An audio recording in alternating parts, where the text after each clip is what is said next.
marcas de sangue e arrastamento. Sim. Mas não sabia que tinham morrido mesmo. Pensei que fosse ferido.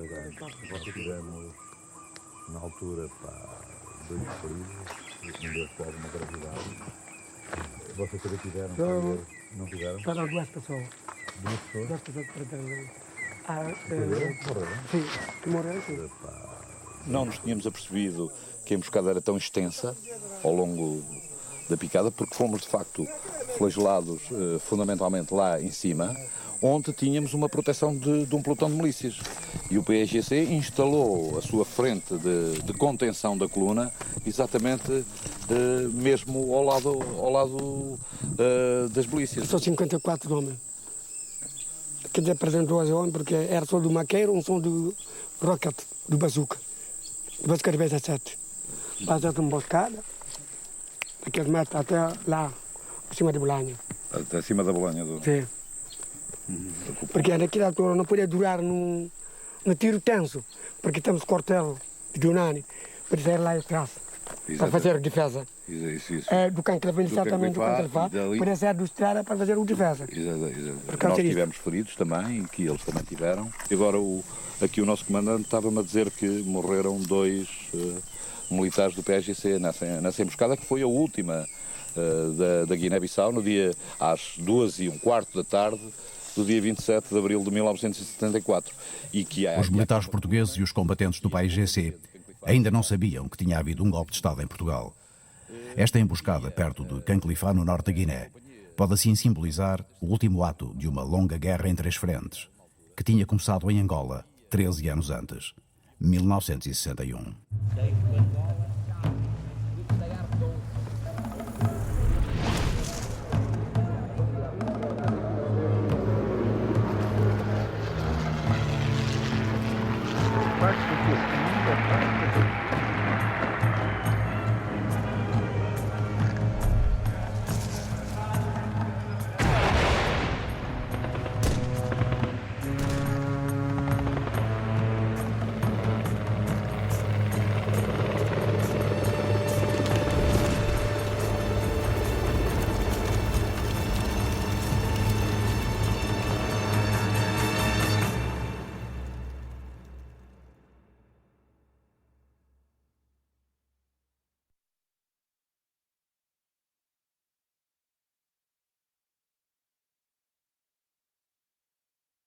15 de março foi organizada uma ordem vindo de que Leopoldville, naquele tempo era Leopoldville. Então enviaram as pessoas que trouxeram, os delegados que trouxeram jornais do comunicado do início da revolta de Angola para a libertação do povo angolano. E depois, quando chegaram, convocaram uma reunião. Essa reunião do dia 10, teve lá muita gente. Então, como era ao lado dos brancos, só sabiam que estão a realizar uma reunião da igreja. Não podiam saber que os angolanos estavam a fazer a reunião, para não criar a desconfiança. Quando chegou em dia 12, houve outra reunião nas zonas. Cada povo faz com o seu grupo reunião. Depois de fazer a reunião, são obrigados agora a cumprir aquela missão. Enfiar as katanas com a lima. E depois, chegou no dia 15 de março, às 6 horas, iniciou o seu trabalho. Nós gritávamos, upa, upa, upa. Quando chegávamos numa fazenda, gritava-se, upa, upa, upa, upa, upa, upa. Toda a gente que quando ouve esse upa, upa, já se conhece mesmo que é a upa que entrou. Portanto, é a upa, upa, upa, upa, upa, upa, upa.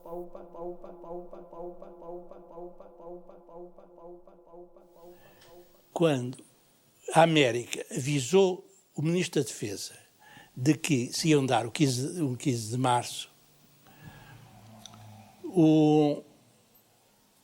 esse telegrama chegou, foi mandado para Angola, diz o Viana de Lemos, que era o chefe de gabinete do Botelho Muniz, dizendo, em termos de alarme, para que eles percebessem. Simplesmente ficou muito admirado com o 15 de março e ninguém falou do telegrama.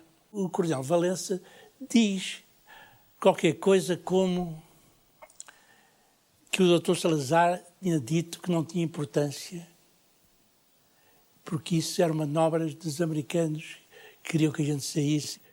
Foi uma coisa bem organizada. Vocês, devem se rebelar nas fazendas, para mostrar que realmente há trabalho forçado. E vamos, nessas condições, enviar equipas da televisão e tudo para mostrar. Essa é a nossa intenção inicial. Bom, eu parto para os Estados Unidos para estar presente. Então, fiquei à espera. Aquilo aconteceu no dia 15 de março, mas a notícia no Estado só chegou no dia 17. Eu vi imagens que não me agradaram. Throughout northern Angola, isolated Portuguese outposts and homes had been attacked and destroyed. In a few days, the death toll reached almost 1,000, and included were numbers of women and children. Fomos ultrapassados. Como ultrapassados? Mas quer dizer, os acontecimentos, quando aqueles assassinatos em grande escala, ficamos surpreendidos. Mas eu cheguei a considerar que não é uma ação, mas foi a reação. O povo reagiu. E a reação do povo foi incontrolável. Os incêndios, as destruições, as vítimas, tudo isso é um verdadeiro crime contra a humanidade que nenhuma reação explica.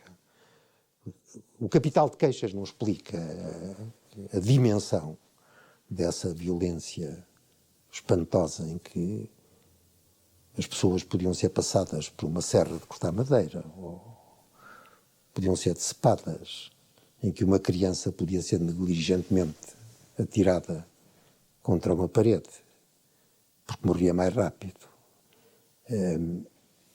Ou destruir tudo quanto é branco. Galinhas brancas, flores brancas, tudo o que for branco. Na história, o 15 de março não é o único evento, não, isso aconteceu.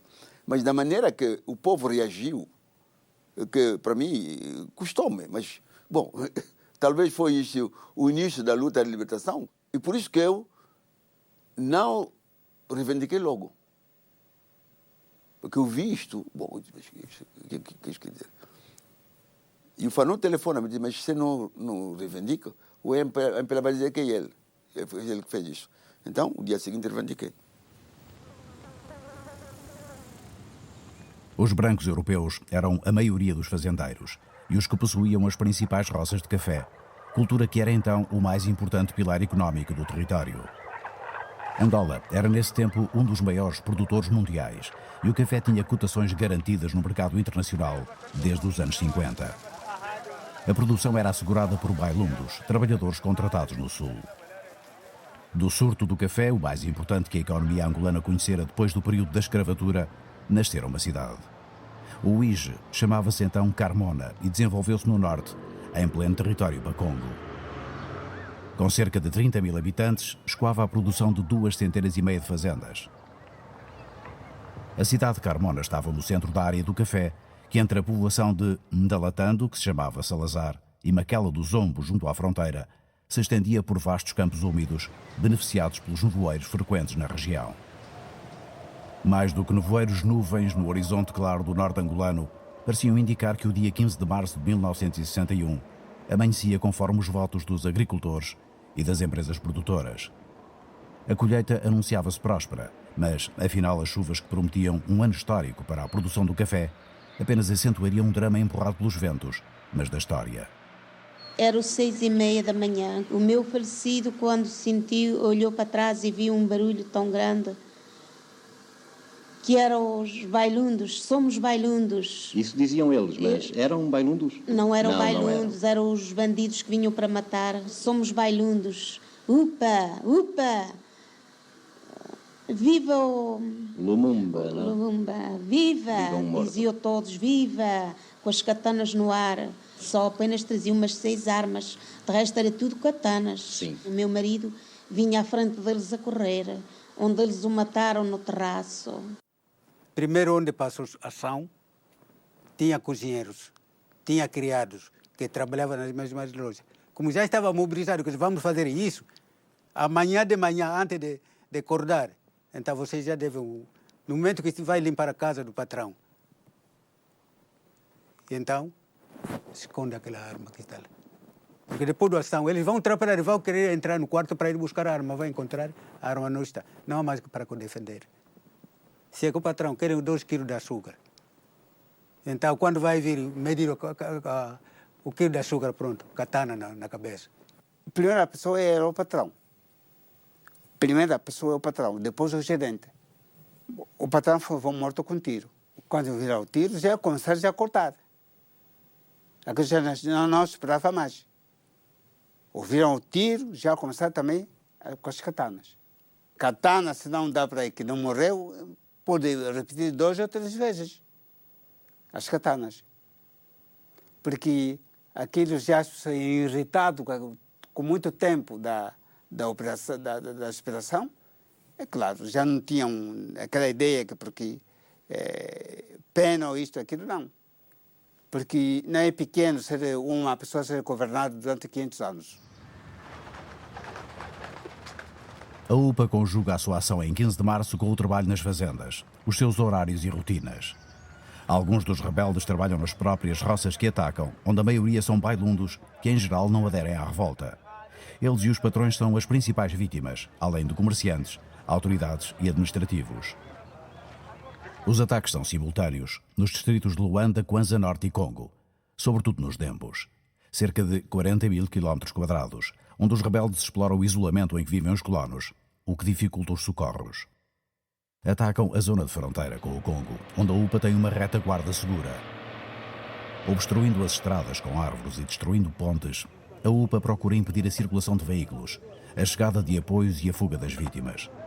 E para ajudar ao bloqueio, conta com a chuva, própria da época, que faz parte dos planos da revolta. Com katanas, pedras, mocas e canhangulos, europeus e africanos, homens, mulheres e crianças tinham sido esquartejados ao romper do dia. Chegamos às 8 horas de manhã do dia 15, pronto, iniciou a ação. Os que conseguiram fugir, fugiram diretamente até aqui em Luanda. Os que não conseguiram fugir foram matados, sim, senhor. Para a UPA, no julgamento daquele dia não há inocentes, sejam pais ou filhos. A culpa é de todos, perseguidos e massacrados, entre violações e torturas. Se calha que ele calhou a ser matado na katana ou no moca, uma pessoa morre. Porque nós não tínhamos outro material. Tínhamos só katanas e mocas e as pedras. Uns morriam nas pedras, uns morriam nas mocas, uns morriam nos katanas.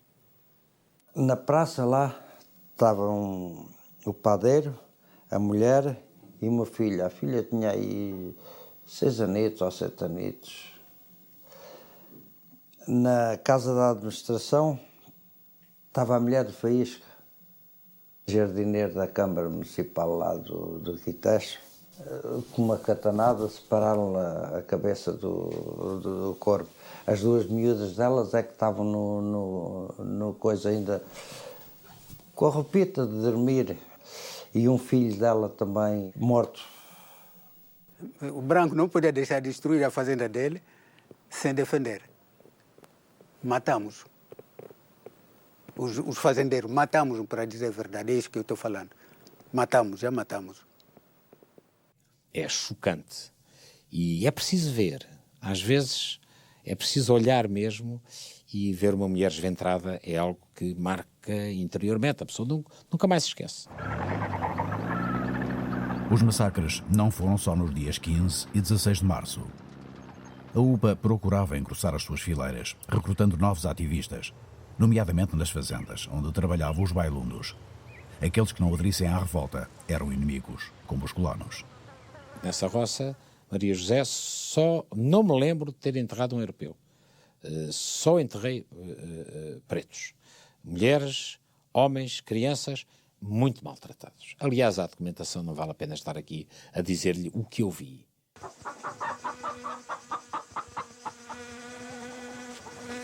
A imagem dos mortos, isso tenho perfeitamente. Principalmente as crianças, sabe? O que é mais chocante é ver miúdos esfacelados. Essas crianças, nós não podemos dizer que não. Não podemos dizer não. Porque a guerra, como não escolha, Povoações e fazendas ficaram juncadas de corpos. Cerca de 1 milhar de brancos e 5 a 6 mil pretos, seus aliados, trabalhadores rurais e criados das roças. Embora houvesse também bailundos nas fileiras rebeldes, a UPA era um movimento bacongo, a tribo comum ao norte de Angola e ao Congo ex-belga. Eu estou a dizer que nós ficamos ultrapassados. Mas alguém me disse uma coisa. É um pastor, mulato, o velho Gurgel. Ele disse que aqueles que foram daqueles presos eram pior que os portugueses. Eram conhecidos pelo povo. O seu comportamento era indigno. E então o povo reagiu sobre eles. Eu compreendi. A gente ia nas fazendas, contactar com os contratados que havia lá nas fazendas. Então, recolhemos os contratados, então passaram para nós atrás. Agora que estiveram são contra, isso nem conosco mais. O colono não é só somente o branco, não. Aliás, estamos angolanos, havia colonos.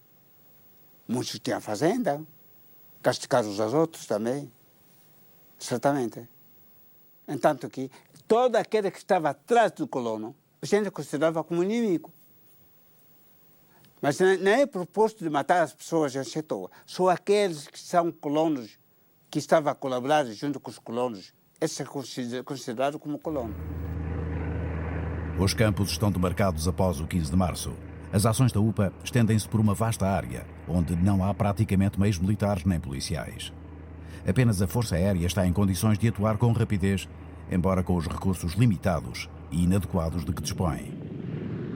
Estão no território apenas 6 aviões de transporte Nor Atlas, além de algumas aeronaves de reconhecimento e 6 outros aparelhos, os PV-2 Harpoon, fornecidos pela NATO para a luta antissubmarina, mas que serão transformados em bombardeiros.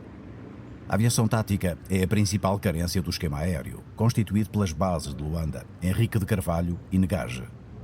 Negage é a mais próxima da zona afetada, embora seja apenas uma pista de terra batida, onde só no mês anterior tinham aterrado os primeiros aviões da Força Aérea. 4 avionetas Auster desarmadas, 4 pilotos e 4 mecânicos eram então as forças à disposição do comandante da base, que no dia 15 de março foi sobrevoar a zona atacada. Muito bem, no Quiteche, olhava para baixo, havia lá um posto de gasolina e estava uma fila de carrinhas, todos a querer meter combustível, e eu via que os homens estavam todos armados, claro, brancos, nesta altura, brancos, mas tudo com coisa que eu nunca tinha visto, mas aquilo estava tudo armado. Enfim, demos a volta, vi muita covata, tudo a arder, muita coisa, e eles a olhar muito para cima, assim, a fazer assim uns gestos, e depois aterrei, e eu ainda disse, mas porquê é que está aquilo todo a arder? E o administrador, claro, percebia muito mais da África do que dizer, isso é sinal de que os povos fizeram alguma patifaria e não pensam voltar ao local. Depressa começam a chegar as notícias, trazidas por pessoas em pânico, salvas por uma ponta aérea que então se inicia. Todos os aviões são requisitados pelas autoridades e são suspensas as carreiras para o sul do território. O terror atinge também as populações nativas, que procuram refúgio, divididas entre o apoio aos rebeldes e a fidelidade aos colonos. As famílias europeias fogem, resistem como podem ou separam-se. Homens que ficam, mulheres e crianças que iniciam um êxodo. Uns seguem para Lisboa, outros viajam para Luanda, onde desembarcam muitas vezes em estado de choque. O que a trouxe para Luanda? Foi fugida da morte. Aquele também que era cabo-verdiano, também eles matavam. A senhora é casada também com um cabo-verdiano natural da cidade da Praia? Sim, senhor. Ele ficou a defender a terra? Ficou, sim, senhora, a defender. Ficou com a espingarda. Perdeu entes queridos em Nova Caipemba? 2, filho e marido. Havia mulheres que chegavam lá, esta que eu me estou a lembrar, não falava. Não chorava. Não comeu, não bebeu, não aceitou, não abriu a boca e tal.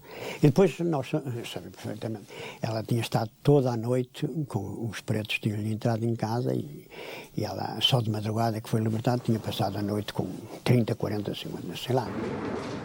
Vagas de refugiados, carregados de traumas, disputam um lugar num avião superlotado que lhes dê passagem para Luanda. Apoiados por um improvisado plano de emergência, são cerca de 10 mil os que chegam à capital, nem sempre conseguindo dominar o desespero. Uma vez que lá chegou o Noratlas, o piloto disse-me ao comandante, eu não consigo circular com tanta gente cá dentro. Eles chegaram a circular com 170 pessoas a bordo, quando o normal são 40, 50. Eu comecei a puxar as pessoas que estavam ao pé da porta, mas elas empurravam-se para a frente. E nós conseguimos tirar meia dúzia de miúdos. E eu disse, olha, minhas senhoras, ou saem ou estes miúdos ficam aqui toda a noite. E houve pelo menos uma que disse assim, nós esperamos por eles amanhã, mas daqui não saio. E eles ficaram lá. Em geral, as mulheres partiam. Mas também houve as que ficaram nas roças e povoações, apoiando os homens que resistiam onde havia algumas condições para a defesa. Os primeiros feridos são fazendeiros ou trabalhadores, sobreviventes de ataques que muitas vezes tinham sido fatais para familiares e amigos. São também soldados e polícias, elementos da guarnição local.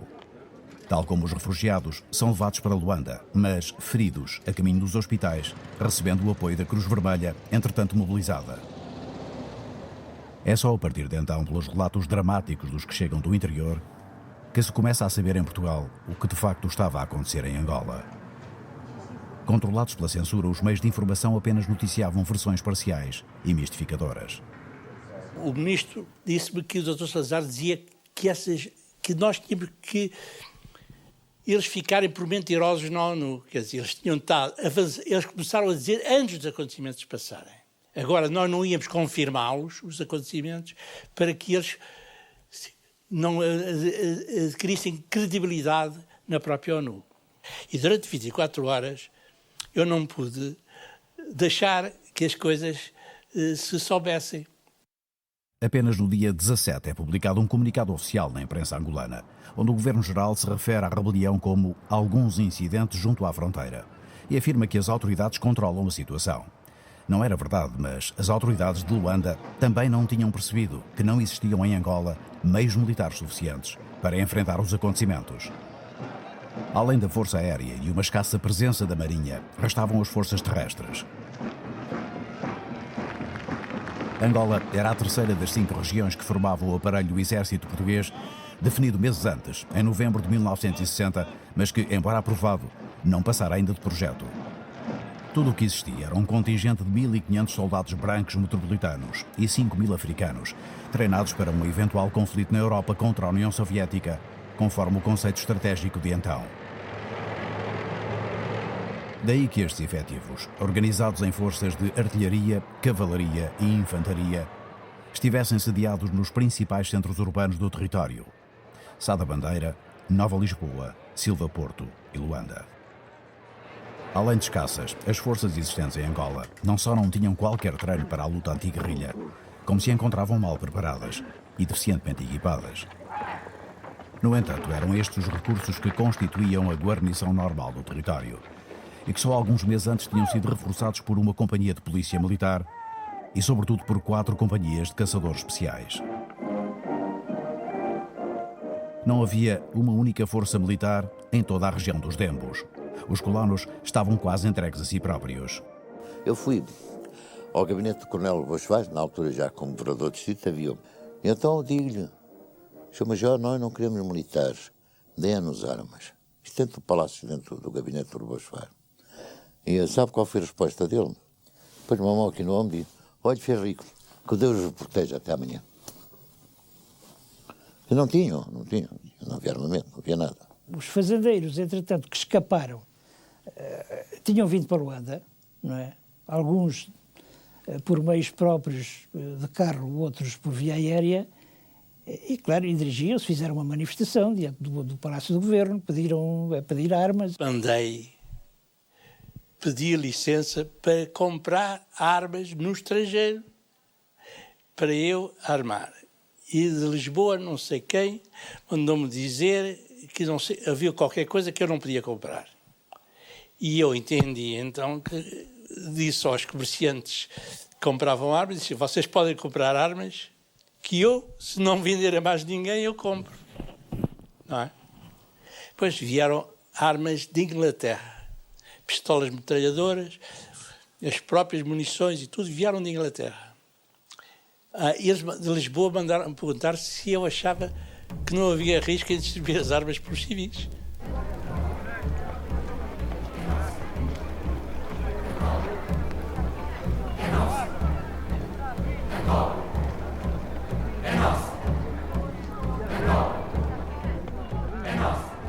Os colonos são os primeiros a reagir aos ataques iniciais da UPA. Procuram depois armar-se e até receber instrução de autodefesa. O espírito com que o fazem ficará consagrado num hino que empolgará o lado português e marcará para sempre o tempo do início da guerra.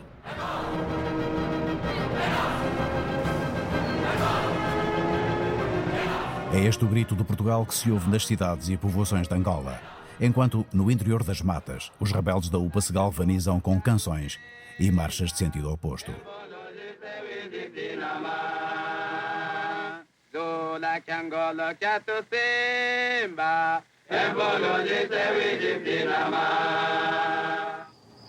Do lado português, os colonos organizam-se em milícias um pouco por todo o território, mesmo onde não se conhece a atividade da UPA.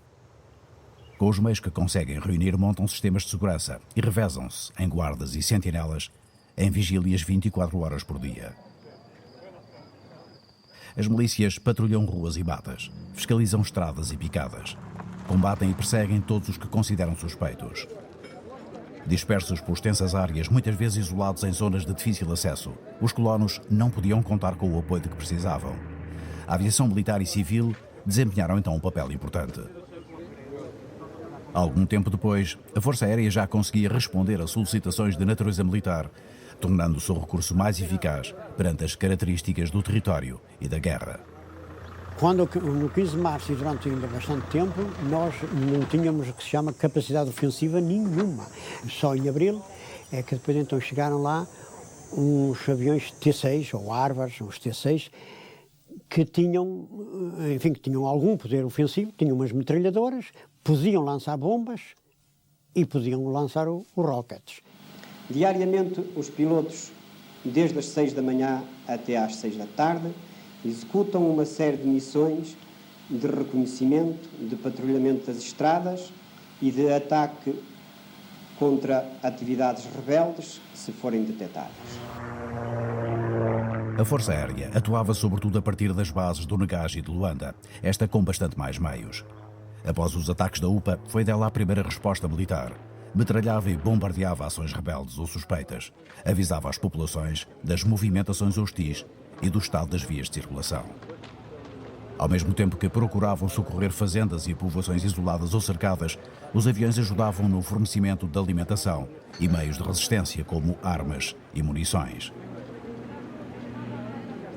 É o caso da população do Ambris, aqui a receber ajuda de tropas de Luanda, em imagens recolhidas pela reportagem da RTP poucos dias depois dos massacres iniciais. As operações de apoio às populações foram-se intensificando à medida que aumentavam os meios de socorro disponíveis por parte das forças militares.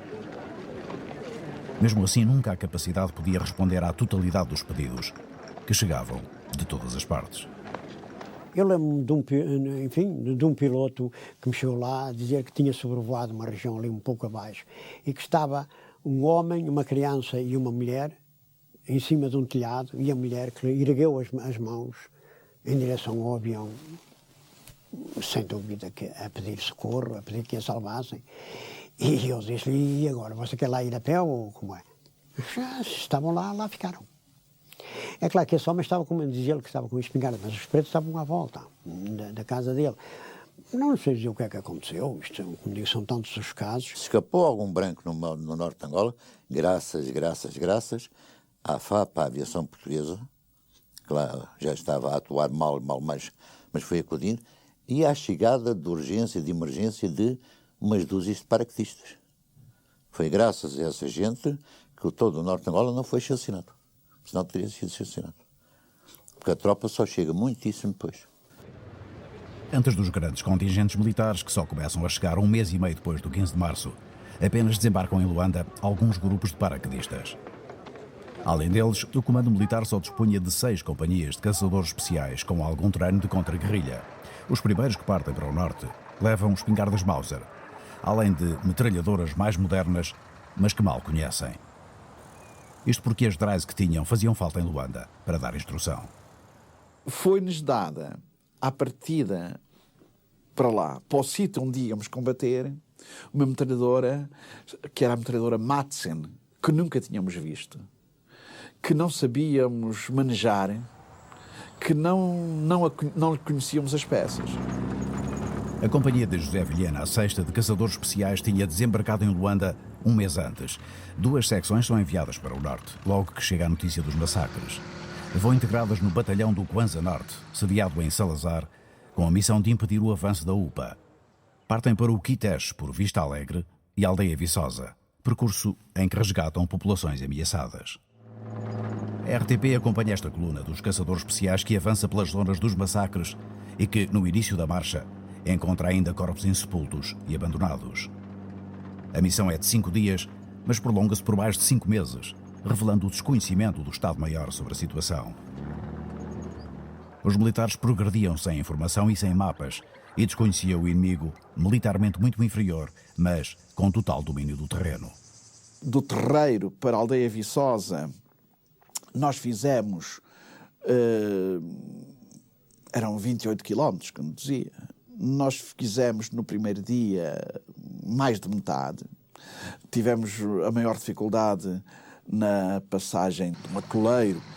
E os outros quilómetros, o restante, portanto, uns 13 quilómetros, demorámos 5 dias. A UPA tinha aberto buracos na estrada e atirado abatizes, atirado árvores para o caminho. E de noite ouvíamos eles a atirarem mais árvores ao chão, a racharem e as árvores a caírem, tanto para a frente de nós como para trás. Portanto, nem para trás nós podíamos sair. Chegava num lugar, faz cair os paus na estrada. Depois de fazer cair os paus na estrada, cavavam buracos grandes para o carro lá cair.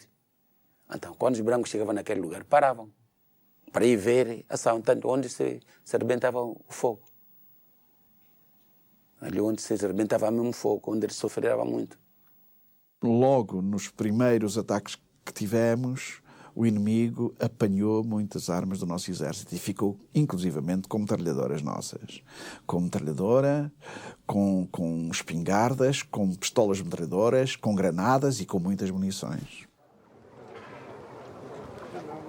O ataque à coluna da 6ª Companhia marca uma segunda fase nas ações da UPA, das quais, desde os massacres que tinham ocorrido 3 semanas antes, se sabia muito pouco em Luanda. O UPA estava nas matas. A partir do dia 15, todos abandonamos as sanzadas. Agora nas matas. Porque ninguém podia estar nos fogos. O colono quando chega era matado. A região toda recuava nas matas. Nas matas onde havia as quarteiras. Toda a organização passava das matas. Os elementos da UPA levam para a mata as famílias e reorganizam as suas vidas longe do alcance dos portugueses. Recuperam das investidas que desencadeiam enquanto recrutam e preparam novos elementos para a guerrilha. Jovens e até mesmo crianças. O que aprenderam nos manuais militares portugueses ajuda nas novas ações, agora contra as colunas do exército que vão para o norte. O treino é incipiente e as emboscadas primárias, mas conseguem surpreender a tropa, que, embora com preparação militar e armas incomparáveis, quase nada sabe acerca do inimigo.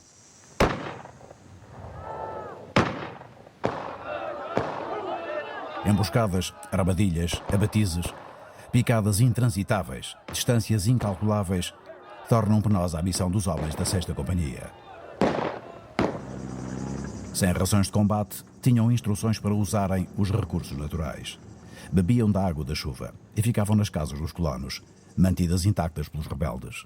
Aqueles bens iam ser utilizados por eles próprios. E então, já havia listagens que foram encontradas de bens de pessoas, de colonos, quem os herdaria, quem iria ficar com aqueles bens. A loja do Sr. Silva ia para o Joaquim Piteira, o quintal e as árvores do não sei quanto, ia para ali. A fazenda do não sei quantos ia para não sei quem. Já tudo estava previsto.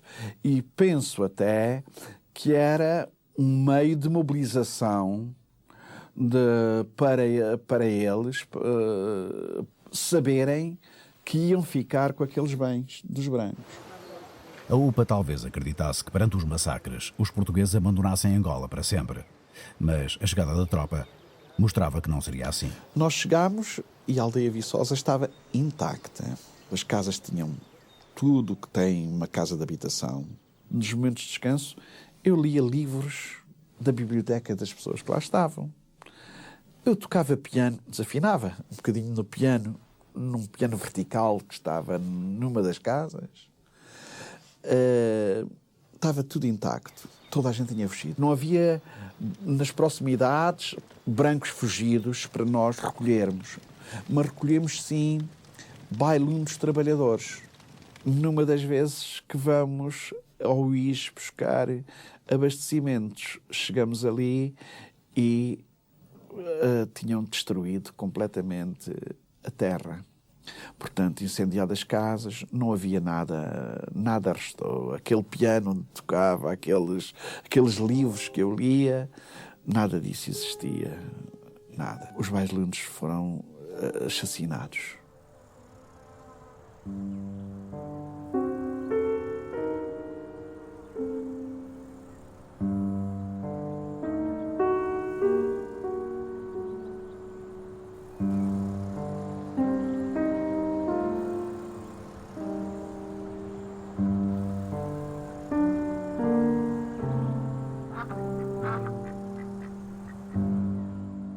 Os primeiros mortos militares,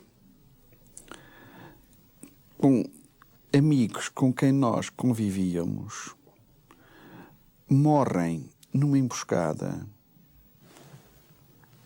que se passa a 20 ou 30 metros de nós. E quando nós chegamos ao pé deles, estão completamente desquartejados, estão com o sexo arrancado.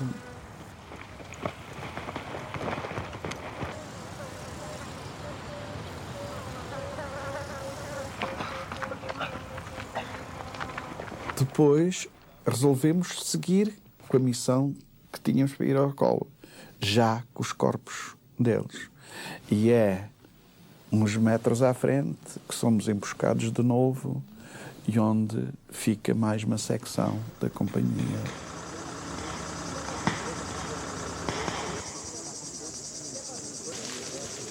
Ficam bastantes os camaradas de armas desapareceram ali e onde foram apanhados muito mais munições e algumas armas mais. Portanto, as armas que competiam a 10 pessoas. Entre as baixas do Gólua, 2 oficiais, um capitão e um tenente. Depois dos civis, começavam a morrer soldados em Angola. E o início de abril indicava que a guerra era para continuar. Esta emboscada coincide com o ataque a uma patrulha em Nova Caipemba. Depois, a UPA massacra os europeus de Ukwa. Volta a assaltar o Quitesh e chacina quase todos os brancos de Lukunga, povoação mais próxima do Congo, santuário da guerrilha. A situação mostrava que, deste lado da fronteira, as coisas podiam, afinal, não ser tão diferentes. A realidade não coincidia com a imagem otimista que os portugueses tinham construído com muita propaganda e pouca informação. Os jornais, enfim, era isso que trabalhavam. Há um caso à parte, nós não somos como os belgas estiveram no Congo belga, mas nunca se identificaram. As senhoras engravidavam no Congo belga, mas iam ter os filhos em Bruxelas. Portanto, os belgas convivem com os pretos, mas passam, não dão muita confiança e nunca ficam. Não é o nosso caso. Nós casámos com pretos, fazemos mulatos, fazemos aquelas coisas todas. Portanto, é um bocado diferente. Admitiu-se que seria diferente. Foi o que nós pensámos sempre. Eles lá, os belgas, a política deles era muito diferente da nossa.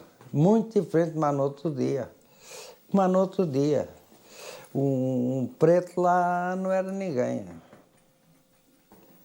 Um preto lá, eles lá viviam nas raças, tinham aquilo tudo bem preparadinho. Muitos angolanos, de toda a Angola, não era só do Congo português, muitos angolanos tinham emigrado para Leopoldville. E então escreviam depois para Angola. E o meu cozinheiro mostrou pelo menos 2 cartas, onde lá o parente dele, ou amigo, ou o que era, mandava dizer: este ano é aqui e para o ano é aí.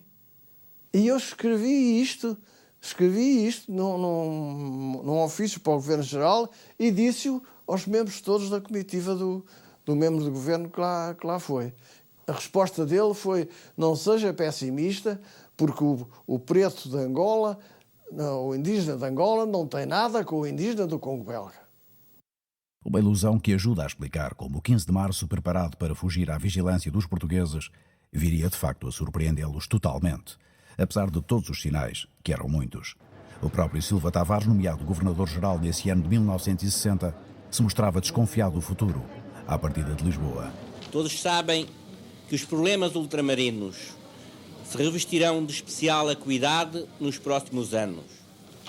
O caminho será longo e áspero, mas a vontade forte dos portugueses de Angola, de todos sem distinção, forjada ao calor dos trópicos e afeita a todas as dificuldades, saberá vencer todas as vicissitudes. Passado pouco tempo, fui ao UIS, que é a Carmona, e fui reunido com aquela gente do café, os grandes produtores de café. Um dos homens importantes era o Ricardo Gaspar. E ele respondeu-me assim: Sr. Governador, não se preocupe. Por causa até, como quem diz, você não percebe nada disto. Não se preocupe, nós estamos cá, armados, e nós garantimos a ordem. Por esta altura, algures entre Leopoldville, no Congo, e o norte de Angola, a UPA está a iniciar a preparação da revolta, que viria a lançar poucos meses depois. A Conferência dos Povos Africanos, realizada em Tunis em janeiro de 1960, sob os auspícios do presidente do país, Bourguiba, viria a revelar-se fundamental para os desígnios de Olden Roberto. Chegamos, o Bourguiba nos cumprimenta, aperta a mão e disse: mas vocês vieram de onde? Nós somos de Angola. Angola? Português? Eu disse: é preciso uma luta armada, assim taxativamente. É preciso uma guerra com os portugueses, não vamos dar a independência. É preciso força. Bourguiba e a Conferência ficarão ligados ao início da luta armada pela independência de Angola. A UPA receberá efetivo apoio do presidente da Tunísia desde a preparação da revolta. Eu pedi-lhe armas. Você é muito jovem. Eu disse: não estou só, tenho alguns velhos comigo. Então ele procurou saber como é que essas armas podiam ser transportadas até Leopoldville, até Kinshasa. As armas chegaram em Kinshasa através do Corpo Expedicionário Tunisino. E ali nós recebemos as armas. Chegaram em novembro de 60. Com as armas levadas pelos Capo-7, os capacetes azuis tunisinos da ONU no Congo, a preparação começara a ser feita em junho por 9 desertores do exército português, instruídos militarmente na Embaixada da Tunísia em Leopoldville. Em 15 de março, lançam numerosos ataques numa vasta área, conforme o plano traçado por Frantz Fanon. Ele quis ver a fronteira, a configuração da fronteira. Fomos lá, fizemos uma viagem, passamos uma noite lá, e ele disse: bom, agora, mas que nunca, agora estou mesmo convencido que a configuração de Angola é bom para uma luta armada. Vamos fazer um plano. E lá fizemos um plano. Como que devia começar, como que os destacamentos, grupos, pequenos grupos, espalhados o mais longe possível. Começamos a mobilização. Tanto a mobilização da fronteira do Congo, diretamente até a Ozala para Kikabo, Namongongo, até o Ukwa, de Ukwa ao Dange para Kiteshe, Kiteshe para Andigage, até tratando, para mobilizar essa gente. E essa mobilização propaganda demorou louco 9 meses antes do dia 15. Começou com fugida das fazendas. Fugiam das fazendas, ou iam para o sul de Angola, ou então iam para o Congo. Não apareciam mais. Fizemos 3 viagens de 60 para 61. O próprio português que nos levava do autocarro de Mbanze, Congo, para Caipemba. Mas nós cobríamos. Com o nosso dinheiro, com os nossos panfletos. Nós sentíamos mesmo que a coisa não estava bem. Nos povos, a gente às vezes chegava, não estava a autoridade. Depois chegava a bandeira nacional, como era apto nos feriados, içar e arriar à tarde, às vezes começavam a faltar e tal. Assim. De maneira que a gente percebia claramente que as coisas estavam a modificar-se para pior. O dinheiro, primeiro dinheiro contribuído, era contribuído dentro das igrejas. Porque aqueles membros que tinham conhecimento não podia dar dinheiro no sobo para ir fora, é dado dinheiro na igreja, para ninguém dar conta. E todo vai conhecer que esse dinheiro é da igreja. Afinal de contas, é a contribuição da Revolução, da UPA. Eu tinha um rapazito preto, que criei quase desde miúdo, que dizia: patrão, olha, andam aí as folhas. E depois, na altura, também tinha uma rapariguita negra que andava comigo. Dizia assim: tenha cuidado, senhor Rico, senhor Fialho, que até as galinhas no povo sabem tudo. As galinhas sabem de onde posso disso tudo e vocês brancos não sabem. As folhas eram os panfletos que iriam mobilizar cerca de 3.000 homens para o 15 de março. Em código anunciavam um casamento e indicavam os preparativos: cortar árvores, pintar pontes, limpar aldeias. Mas o que de facto significava esta informação cifrada, só os rebeldes sabiam. O casamento da filha de Nogueira, o evento para iniciar a Revolução. A árvore que dá sombra na cidade deve ser cortado. Significa cortar as cabeças dos colonialistas. Limpar bem as aldeias significa destruir. Falavam uma situação positiva, mas parecia negativa. Claro, e a malta não... Eu ainda apanhei essas coisas, e dei um oficial, não sei quem foi, não sei se foi o Figueiredo, se quem é que foi. Portanto, havia uma mentalização. E nós, europeus, não acreditávamos nessas coisas. Nesse ano de 1960, os portugueses duvidavam que houvesse angolanos prontos a pegarem armas contra eles. E o governo apenas queria ver nos sinais uma ofensiva estrangeira contra a presença de Portugal em África. O colonialismo tinha sido condenado na Assembleia Geral da ONU em setembro. Porém, Portugal responde que não tem colónias, mas províncias ultramarinas.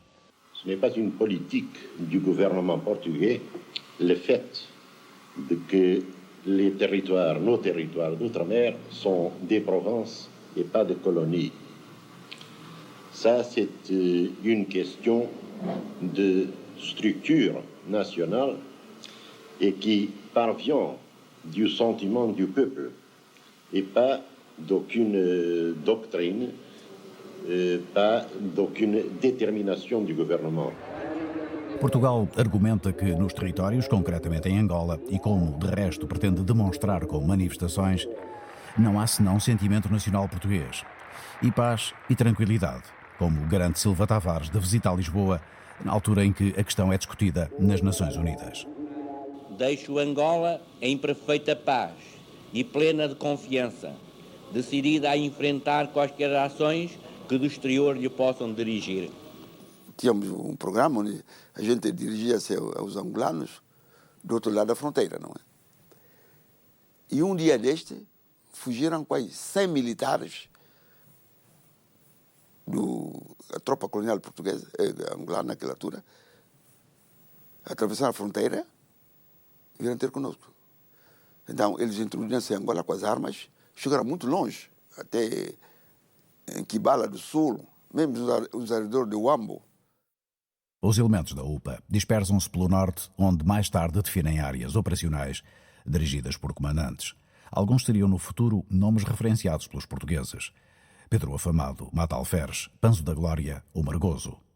No comando-geral, o alferes João Batista Pereira, desertor do exército português, como vários outros. E marcamos a data de 15 de março, porque é a época das chuvas. Nós tomamos em consideração o facto de que, no tempo das chuvas, o exército não podia facilmente mover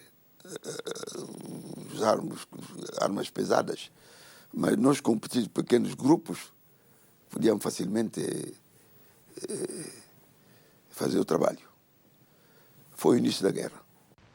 Em 15 de março, exatamente o dia em que as Nações Unidas aprovam um documento da Libéria condenando o governo português pela situação em Angola. The resolution in question calls upon the government of Portugal to consider urgently the introduction of measures and reforms in Angola. Apoiando a Libéria, os Estados Unidos abrem com Portugal, seu aliado, um desentendimento profundo, nas chancelarias diplomáticas e fora delas. Nas ruas de Luanda, a população branca manifesta-se condenando a posição norte-americana favorável à descolonização. Diante do consulado dos Estados Unidos na cidade, ao aplaudirem a bandeira portuguesa, os colonos repudiam as insígnias norte-americanas, agora sinónimo de traição. E chegam a lançar o carro do cônsul às águas da Bahia, prejuízo que será reclamado junto do governo. Com as mesmas bandeiras em Lisboa, dias depois, a mesma exaltação contra os Estados Unidos. Cartazes de ironia e revolta atravessam a cidade em direção à embaixada americana. Kennedy defendia a descolonização. Uma parte das Forças Armadas Portuguesas partilhava o seu ponto de vista, parecendo conspirar com ele contra Salazar. A liderança política americana parecia assim unida à cúpula militar portuguesa numa conjura a que se chamou a Brilada. Para Salazar, eram duas fraturas simultâneas. A guerra estava nas tribunas internacionais. A vigilância sobre inimigos e aliados não era apenas nas matas e nas povoações de Angola.